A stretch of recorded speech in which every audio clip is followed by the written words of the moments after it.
বিষ্ণুই বলেন জাহান্নামের সবচেয়ে হালকা আযাব কি হবে শোনো। জাহান্নামের সবচাইতে হালকা আযাব হলো ওই ব্যক্তির আযাব যার পায়ে দুটো জাহান্নামের আগুনের জুতা পুড়িয়ে দেয়া হবে। ওই আগুনের উত্তাপে তার মাথার মগজগুলো ভাতের মারের মতো টপ টপ টপ টপ করে বেয়ে বেয়ে পড়বে।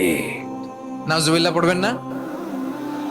আচ্ছা প্রিয় সিলেট, আওয়াজ করে বলেন, এইটা যদি সবচেয়ে লাইট পানিশমেন্ট হয়, সবচেয়ে হালকা পাতলা সহনীয় আযাব যদি হয়, তাহলে ভয়ঙ্কর তোমার আযাবের কি অবস্থা হবে? আমরা কি ওই জাহান্নামে যেতে চাই?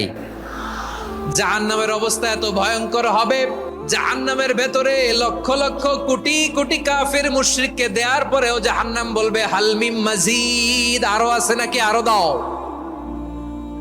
কোটি কোটি কাফেরের দল, মুশরিকের দল, সীমা লঙ্ঘনকারী দল, তাদেরকে যখন জাহান্নামে ফেলা হবে, বড় বড় পাথর খণ্ড জাহান্নামে ফেলা হবে, তারপরও জাহান্নাম বলবে হাল মিম মাজিদ, আরো আছে নাকি, দাও, আরো দাও, আরো দাও।